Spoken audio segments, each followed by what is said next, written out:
시청자 여러분 안녕하십니까? VOA 뉴스투데이 시작합니다.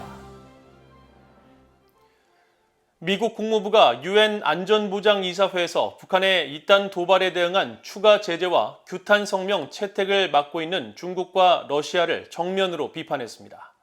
또 북한의 수사적 표현들이 갈수록 위험해지고 있다면서 북한 도발에 대해 대가를 치르게 할 것이라고 밝혔습니다. 첫 소식 조은정 기자가 보도합니다. 미국 국무부의 네드 프라이스 대변인은 7일 정례 브리핑에서 유엔 안전보장이사회 상임이사국인 중국과 러시아를 정면으로 비판했습니다. 북한의 대륙간 탄도미사일 ICBM 발사 등 이딴 미사일 도발에 따라 미국 등이 요구해 개최된 안보리 공개회의에서 중국과 러시아는 또다시 북한의 도발에 대한 공식 대응을 방해했다고 지적한 것입니다. Unfortunately, there are two members of the Security Council, the two you named, that have consistently shirked their obligations, that have stood in the way of the ability of the international community to impose additional costs, at least through this venue, on the DPRK for its continued and dangerous and destabilizing provocations. 프라이스 대변인은 이어 중국과 러시아는 여러 이유들로 북한의 도발 행동을 규탄하지 않는다면서 북한이 처벌을 받지 않고 행동할 수 있다고 느끼거나 국제사회의 비난 수위가 낮아지는 것은 중국과 러시아의 이익에도 부합하지 않는다고 강조했습니다. 프라이스 대변인은 그러면서 북한 측이 내놓고 있는 수사적 발언들이 갈수록 위험해지고 있다고 지적하고 북한의 도발 행동에 대해서는 대가를 부과할 것이라는 점을 거듭 밝혔습니다. We're especially concerned by the DPRK's increasingly dangerous and irresponsible rhetoric, even went so far as to describe its recent missile launches and related activities as quote-unquote practice runs for the use of tactical nuclear weapons against the ROK, against the United States as well. We will seek to continue to impose costs on the DPRK for its dangerous and destabilizing behavior, even as we continue to seek serious and sustained diplomacy with the DPRK. 프라이스 대변인은 또 북한이 최근 러시아와 철도 화물 운송을 재개하면서 탄약을 러시아에 보냈다는 징후가 있느냐는 질문에 대해서는 구체적인 정보를 말할 입장은 아니라면서도 이 문제를 매우 면밀히 주시하고 있다고 밝혔습니다. 프라이스 대변인은 그러면서 유엔 회원국들이 북한으로부터 무기와 관련 물질을 조달하는 것은 여러 유엔 안보리 결의들이 금지하고 있다는 사실을 거듭 강조했습니다. VOA 뉴스 조은정입니다. 유럽연합 EU가 계속되는 북한의 미사일 발사에 대한 전 세계의 단합된 대응을 촉구했습니다.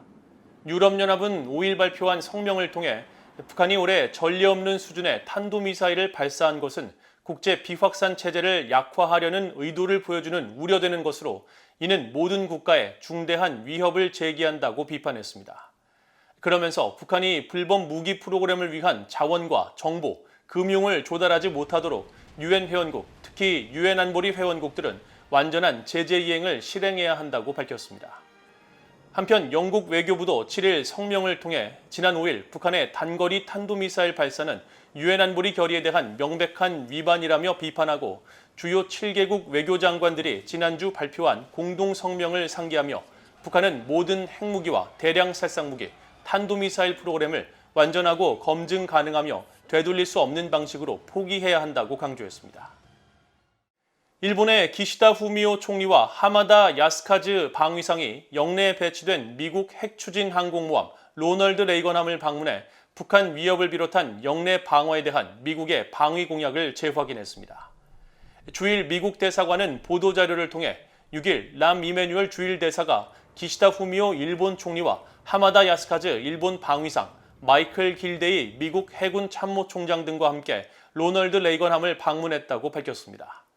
이메뉴얼 대사는 이 자리에서 대비를 통한 평화와 결의를 통한 억지의 중요성을 언급하고 로널드 레이건함의 정신보다 미일 동맹의 지속적인 힘을 잘 상징하는 것은 없다면서 자유롭고 개방된 인도태평양 방어에 대한 동맹의 약속을 재확인했다고 설명했습니다. 미국의 대북제재 위반 혐의를 받고 있는 싱가포르 국적의 곽 이생이 싱가포르에서 조사를 받고 있다고 싱가포르 경찰이 밝혔습니다. 싱가포르 경찰은 거기생 수사와 관련한 정보를 미국 당국과 계속 공유해 왔다고 전했습니다. 박승혁 기자가 보도합니다. 미국 국무부가 소재 파악 및 체포를 위해 정의에 대한 보상금 500만 달러를 내걸었던 싱가포르인 거 기생이 싱가포르에 있는 것으로 확인됐습니다. 싱가포르 외무부는 7일 거 기생이 싱가포르 당국에 의해 구금돼 있는지 확인하는 VOA의 문의에 11월 5일 싱가포르 경찰의 성명을 참조하기 바란다며 관련 자료를 보내왔습니다. 앞서 싱가포르 경찰은 5일 미국 국무부가 거 기생에 관한 정보 제공에 정의에 대한 보상을 내건 이후 관련 언론 문의에 대응해 거 기생은 현재 싱가포르에 있다는 점을 밝힌다며 성명을 발표했습니다. 성명에 따르면 거 기생은 지난해 4월 28일부터 싱가포르에서 2001 싱가포르 유엔법 위반 혐의로 상무부의 조사를 받고 있으며 그의 여권은 해당 일부터 상무부가 압수한 상태입니다. 현재 구속 상태인지는 불분명하지만 출국 불가 상태로 싱가포르에 있는 것은 분명해 보입니다. 싱가포르 경찰은 또 거 기생이 현지에서 당국에 조사받고 있다는 정보를 미국 측과 계속 공유해왔다고 밝혔습니다. 2021년 4월 30일 싱가포르 경찰은 거 기생에 대한 수사 정보를 미국 법 집행당국과 서한으로 공유했으며 같은 해 5월 7일에는 해당 정보가 외교 문서를 통해 싱가포르에서 미국의 여러 기관으로 공식 전달됐다는 것입니다.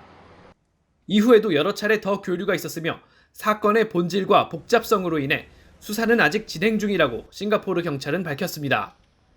그러나 미국 국무부는 지난 3일 유엔 안보리 및 미국의 대북제재법 위반 혐의로 거 기생에 관한 정보를 제공하면 최대 500만 달러를 보상하겠다며 정의에 대한 보상을 내걸은 바 있습니다.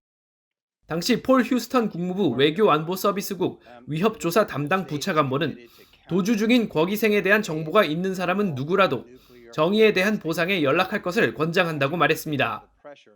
이에 대해 싱가포르 경찰은 지난 4일 미국 측 상대 기관에 서한을 보내 거 기생 사건과 관련해 자신들이 미국 측과 활발히 교류해왔다는 점을 들며 미국의 해명을 요청했다면서 양국 기관들 간의 혼선과 관계없이 싱가포르는 자국 법과 국제 의무의 권한 안에서 미국 당국을 지속적으로 도울 것이라고 밝혔습니다. 앞서 싱가포르 언론들은 지난해 4월 미국 연방수사국 FBI의 지명수배 명단에 오른 싱가포르 국적 사업가 거 기생 씨가 싱가포르 경찰 조사에 협조하고 있다고 보도했었습니다. 이런 가운데 VOA는 거 기생이 싱가포르에서 조사받고 있다는 정보를 싱가포르 측이 공유했는지 국무부에 문의했으며 7일 오후 현재 아직 답변은 오지 않았습니다. VOA 뉴스 박승혁입니다. 남미의 페루 정부가 2017년 북한의 6차 핵실험 이후 외교 관계를 중단하고 현재까지 5년 넘게 변화가 없는 상태라고 밝혔습니다. 페루 외무부는 VOA의 관련 문의에 2017년 9월 11일 중국 베이징에 거주하던 북한 주재 페루 특명 전권대사의 임기를 끝냈으며 이후 북한에 어떤 외교관도 파견하지 않았다고 밝혔습니다. 페루는 당시 북한이 국제사회의 우려에도 불구하고 6차 핵실험을 강행하자 8일 만에 자국 주재 북한 김학철 대사를 외교적 기피 인물로 지정하고 출국 명령을 내렸으며 또 최후까지 남아있던 북한 외교관 2명 역시 그해 12월 추방 조치하고 리마에 있던 북한 대사관을 폐쇄했습니다. 북한은 당시 6차 핵실험을 전후해 페루, 멕시코, 스페인, 이탈리아 등 각국에서 외교관 추방 및 대사관 잠정 폐쇄 조치를 받았습니다. 미국 상원에 이어 하원에서도 인플레이션 감축법 IRA에 대한 개정안이 발의됐습니다. 한국의 현대자동차가 전기차 생산을 위해 3억 달러를 투자하기로 한 엘라베마주를 지역구로 두고 있는 민주당의 테리 스웰 하원의원은 최근 대표 발의한 미국을 위한 저렴한 전기차 법안에서 전기차 세액공제 혜택을 받기 위해서는 북미에서 최종 조립돼야 한다는 IRA의 새 규정 시행에 유예 기간을 두도록 했습니다. 앞서 조지아주의 라파엘 워녹 민주당 상원의원도 지난달 초 스웰 의원의 법안과 동일한 내용의 IRA 개정안을 발의한 바 있습니다. 미국 대학 캠퍼스에서 북한의 심각한 인권 상황을 조명하는 행사들이 잇따라 열리고 있습니다. 미국의 대북 인권단체인 링크는 최근 트위터 등을 통해 지난 2일 미국 서부의 명문대학인 USC 남가주대와 UCLA 캘리포니아 주립 로스앤젤레스 대와의 공동 행사를 비롯해 지난 한 달 동안 일리노이 주립대와 하버드대 등에서 이 단체와 협력하는 탈북 청년들이 북한의 실상을 증언했다고 밝혔습니다. 대북 민간단체 링크의 박석길 한국지부장은 7일 BOA에 탈북민들은 북한 변화의 주체라면서 북한 주민들에 대한 국제사회의 인식과 지지를 높이기 위해 대학 캠퍼스를 방문하고 있으며 탈북민들은 북한에서의 삶과 탈북 과정을 공유하고 있다고 밝혔습니다. 하버드대 케네디 스쿨 카르 인권정책센터의 북한 내 기술과 인권 담당 리서치 프로젝트 매니저인 백지은 박사는 지난달 하버드 행사에서 100명 이상이 참석해 큰 관심을 보였다면서 북한의 인권 참상을 그저 아는 것에 그치지 않고 어떻게 긍정적 변화를 주도할지 고민하는 긍정적인 시간이었다고 말했습니다. 이상으로 BOA 뉴스투데이를 모두 마칩니다. 시청해주신 여러분 고맙습니다.